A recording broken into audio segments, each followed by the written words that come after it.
Hi guys, welcome back to another video. My name is Hank. I'm one of the playtesters for Darktide, focusing on the Ogryn class together with my friends Fireant and Hansi. We're also the authors of the Ogronomicon, Ogryn Mega Guide. You can find it on Steam, including a downloadable PDF if you don't want to refer to the Steam guide all the time, where we've made a huge guide about everything related to Ogryn, all of the weapons, the talents, the blessings, skill builds, basically everything. And today I'm going to tell you about the changes to the Ogryn's skill tree. We've updated the Ogronomicon to reflect these changes, but I figured I'd make a small video to talk about them as well. They're not that many massive changes, but some small tweaks here and there, and a few talent, even a talent rework. So I will show you what that looks like. And the first one I'm going to talk about is No Pushover. This talent right here at the bottom of the middle tree. It used to be so bad that I don't even remember what it did. I've straight up forgotten what the effect was. But now it has been reworked, and this one is really fun. Your pushes have 250% bonus stagger. Can only trigger once every 8 seconds. So effectively, on an 8-second cooldown, every time you push, you hit the enemy with 250% of your usual stagger strength. And what that looks like, I've made a small clump of elites here in the meat grinder, is that everybody is sent flying. Except monstrosities, obviously, and crushers don't get sent on their ass either, I think. Let me check just to be sure. No, but they do flinch. That's pretty good. Everything human-sized gets thrown to the ground whenever this blessing triggers. Whenever this talent triggers. It also works on groups of hordes. Obviously, if you're surrounded by a big horde and you just need to make some space so you can walk, I don't know, send them all away, and you can easily make your way out of the situation. But most powerful, obviously, is the use case against big groups of crushers, or big groups of not necessarily crushers because you don't send them back very hard, but big groups of maulers or big groups of ragers. They're all sent to the ground, and you can proceed to beat them up. Most unfortunate about this blessing is that it triggers on every shove that you do, so you can spend the charge and it goes on cooldown for 8 seconds, even when you're just pushing a dog away from you, or a poxburster. They're not here in the meat grinder, but if they're coming up to you and you push them away while the ability is off cooldown, well, too bad, you've used your charge and you have to wait 8 seconds for it to trigger again. I think this talent would be perfect if it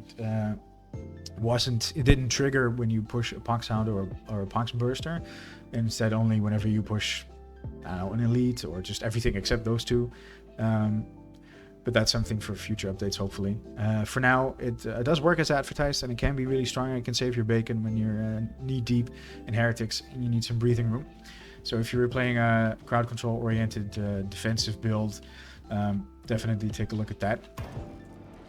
The next blessing that... I keep saying blessing. The next talent that changed. It's not something I'm really going to show. It's just a small change. Big Boom. Increase explosion radius by 27.5% now instead of the 25% that it was. Small increase, but because of the way radiuses work, radii, the actual surface area that gets covered by the increased explosion radius is bigger than just 2.5% would make it sound. So I've been told. I don't understand math, but apparently it's a sort of... it's on both sides of the explosion. The whole perimeter of it becomes bigger, so it covers relatively more square feet. Whatever, you understand.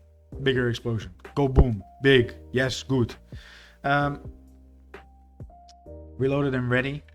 Right here at the top. This used to give you 12% bonus damage for 6 seconds whenever you reloaded your gun. Well, range damage to be precise. Now it's 15% range damage for 8 seconds on reload, which is pretty good. That long duration, let me take a build that has it. There, reloaded and ready.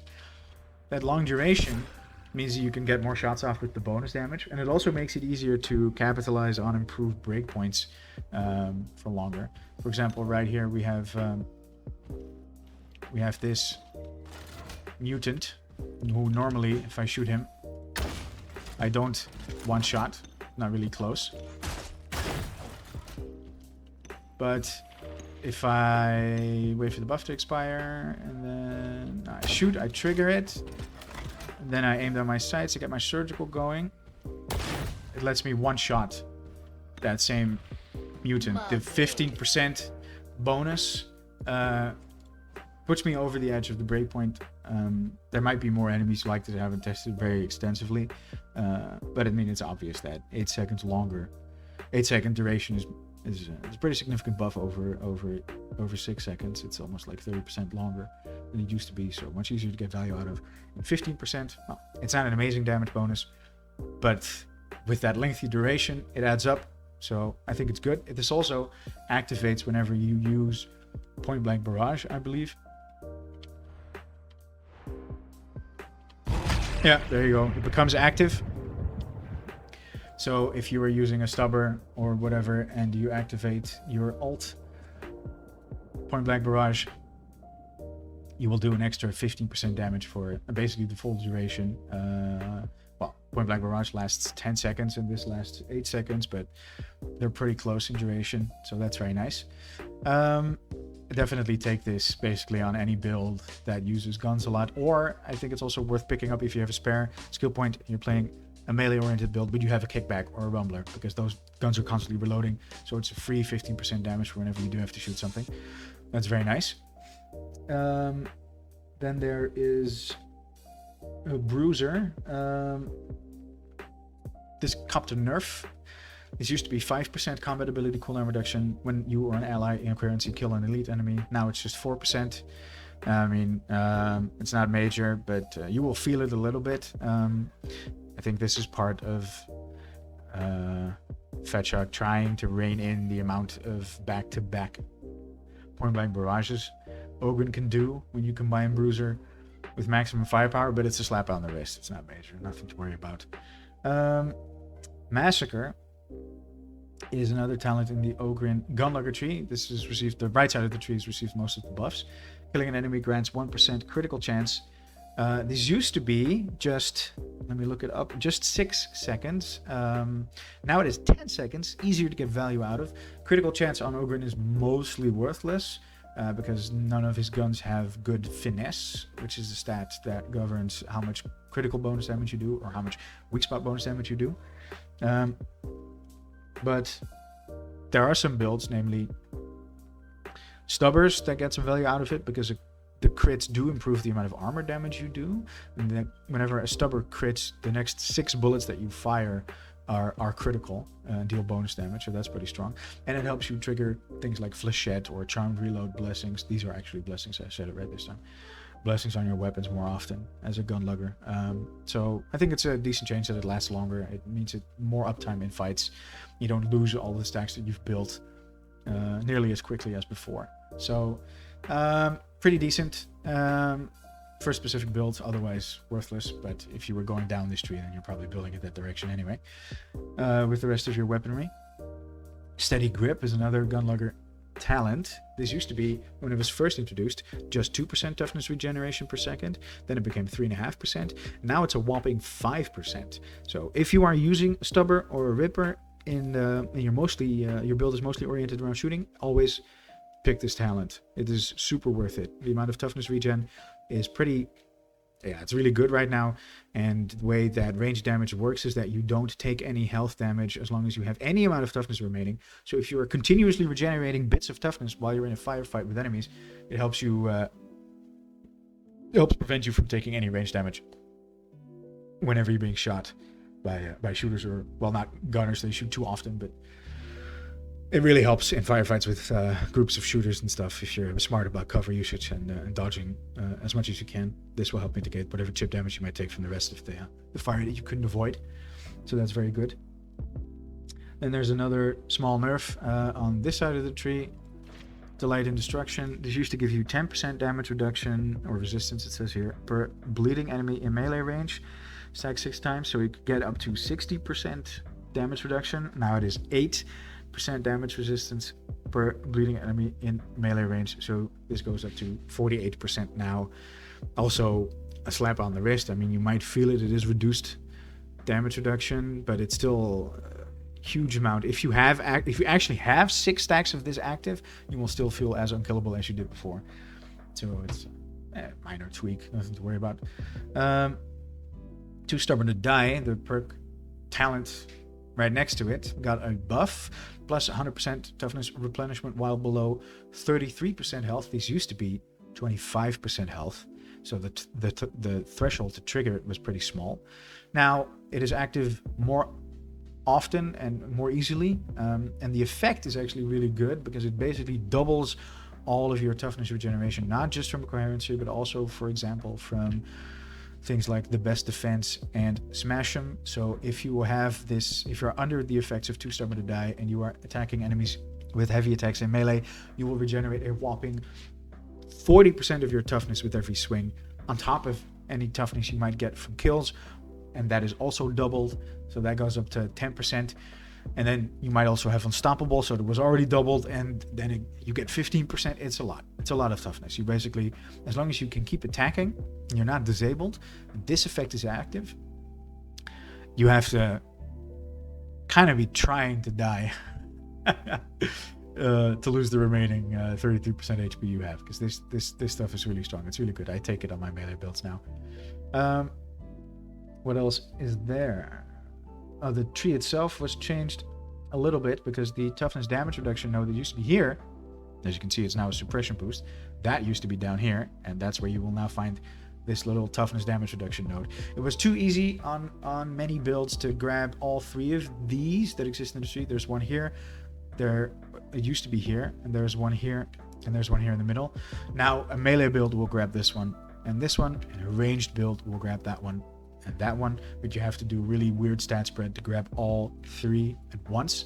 So this makes Ogryn a little less tanky than before, but you could get up to 50% passive toughness damage reduction just for existing, because Ogryn has a hidden passive that gives him 20% toughness damage reduction at all times.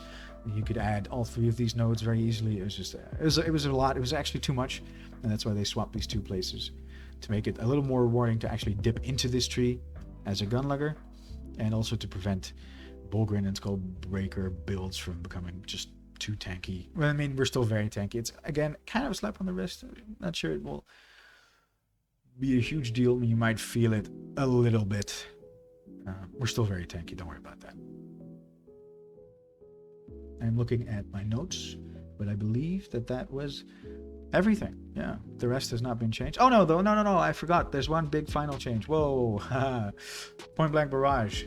There used to be a 3rd upgrade node here called Thick of the Fray that nobody used because the other 2 are just way too strong. And it was mutually exclusive with these.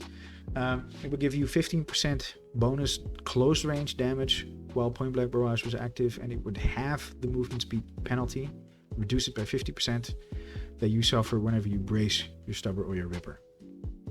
This basically means, now that this is gone, it has been rolled into Point-Blank Barrage baseline. Now, the ability doesn't mention it. The description doesn't say that it's part of the ability, but the patch notes do.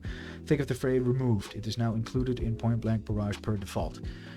So whenever you ult as a gunlugger, you do 15% more close range damage. So that's within 12.5 meters.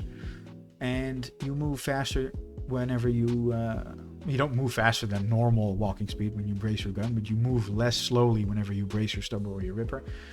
And you can still pick Hail of Fire or Light 'em Up on top of that. So that's a very nice boost to your ult. If you were using this, then super beneficial. If you weren't using this, if you've never tried being a gunlugger, I strongly recommend trying it out. It's a very strong skill build, and it's super fun. There was a poll or some data that people took on Reddit that showed that this was gunlugger is like the least popular gunlugger or Ogryn playstyle, and the least often seen in public games. I strongly urge you to try it out. It's super fun. Yes, you will require all of the ammo pickups in the match to sustain the amount of damage that you're putting out, but you also do a ton of damage. It's amazing. It's fun. It works with most of the guns. I don't recommend it with the Grenadier Gauntlet, but it works with the Rippers, the Stubbers, the Rumbler, and the Kickback. If you're playing with a Stubber or a Ripper, I recommend you pick Light 'em Up, set everything on fire. If you're playing with a Rumbler or a Kickback, I recommend you take Hail of Fire, which also has fire in the name, but actually gives you 30% rending, which is very strong on those weapons. that's it. A little overview. If you hadn't read the patch notes yet, now you know. Adjust your builds accordingly if you feel the need. What it basically comes down to, No Pushover is fun. Point-Blank Barrage is stronger. We have slightly less toughness damage reduction on most of our builds. And Gunluggers get more value out of Reloaded and Ready and Steady Grip. Though if you have a kickback on any build, this is still very strong. Alright, that's it. Hank out. Peace.